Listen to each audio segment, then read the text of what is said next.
let's talk about exponential functions. Before introducing to exponential functions, I would like to compare between the linear function and exponential functions.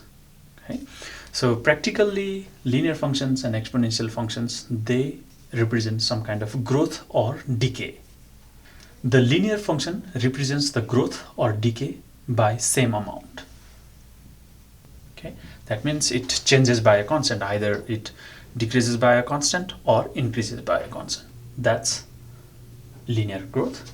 And for exponential function, it represents growth or decay by same percentage. Okay, so that's the key difference. And by same amount, we mean common difference. And by same percentage, we mean common ratio. And these two changes occurs over a fixed period of time. Let's suppose if the population of a town increases by, let's suppose, 500 people each year, then that's the case of linear growth. Okay, since each year the population is increasing by 500 people. But for exponential functions or exponential growth, suppose if the town's population is increasing by, let's say, 5% per year, then it will mean exponential growth, right? It's by same percentage over a fixed amount of time. And that is also represented by a common ratio. Now, let's take a very simple example. How does this exponential function occur in real life? Let's talk about growth of bacteria while preparing yogurt or curd. Okay, and this example that I'm giving you here gives you the real idea about how yogurt is made, but the amount that I have specified here, it's hypothetical. Okay, let me give you an idea about how yogurt is made. You just warm the milk and put a teaspoon of a starter yogurt and mix it well and preserve it for 5 to 6 hours, and then you will get curd. Okay, if all the temperature is fine. Okay, so in that process there is rapid growth of bacteria, and that growth is exponential. So let me represent how it does. Okay, so let me take a fixed period of time to be 10 seconds. Okay, that's just hypothetical, just to give you an idea. So let's suppose there is one bacteria initially. After 10 seconds, it splits into two. So this is 10 seconds. And in the next 10 seconds, this will be 2. This bacteria turns to be 2, and this bacteria turns to be 2. Okay, and so on. In next 10 seconds, all the bacteria will be splitted into 2. Okay. Okay, so let me stop here. Right. So for 30 seconds, it will be in this way. All right. Now here you can see that initially you have just one bacteria. Okay. After 10 seconds, we have 2 bacteria. After 20 seconds, we have 4 bacteria, and after 30 seconds, we have 8 bacteria. So now how I can write this is 2, 4, 8. They can be written as 2 to the power 1, 2 to the power 2, 2 to the power 3, and so on. And this also can be written as 2 to the power 0. Anything to the power 0 is just simply 1. So you can see how it goes. And if you go for 40 seconds, then these 8 bacteria will be split into 16 bacteria. Okay, and we are assuming that the milk is warm and we have good bacteria which can replicate itself in this way. Okay, assuming that all the environment is favorable for those bacteria. Then you can see that this growth of bacteria is governed by this kind of function, f of x equals to 2 to the power x, where x is the number of intervals of seconds. Okay, if x is 0, that means the initial position, then we have 1 bacteria. If x equals to 1, that means first interval, that would give us 2 bacteria. In second interval, that means 20 seconds, it will give us 4 bacteria, and so on.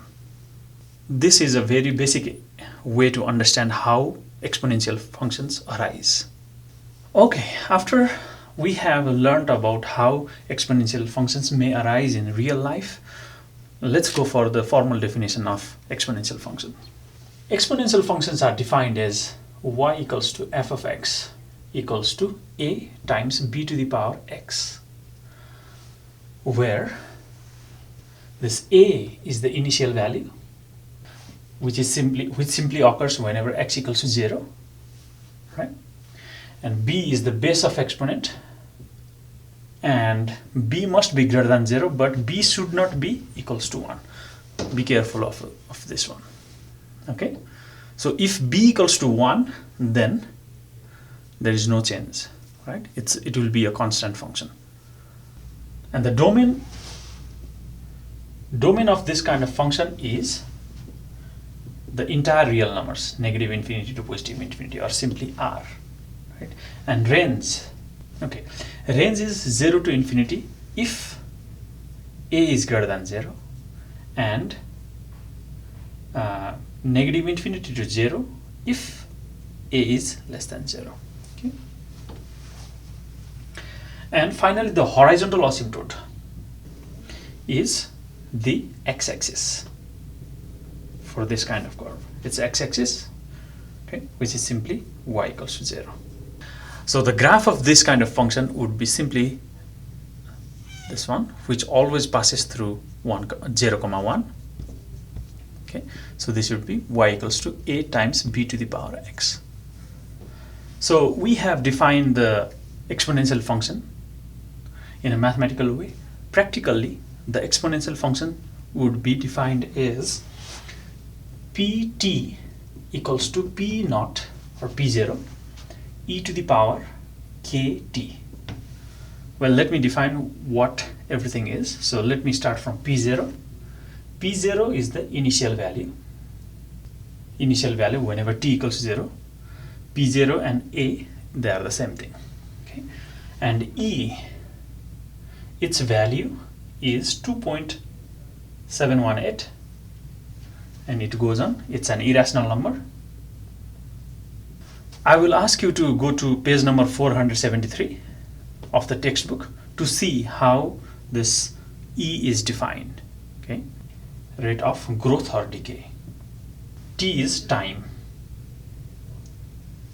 in hours, days, or as specified, and pt is the final amount or final value after t time. And this formula is also known as growth or decay formula. Okay, and we'll be using this equation predominantly just to see if we have continuous growth or continuous decay in any kind of situation, unless specified. Okay, and further, one more thing is whenever k is greater than 0, we have growth, and whenever k is less than 0, we have decay. Growth means population growth or growth of bacteria that we have seen previously, or income growth after compounding effect of mutual funds or dividend stocks. Decay means decay of radioactive material, or depreciation of your new car after 1 or 2 years or many years, or depreciation of any values.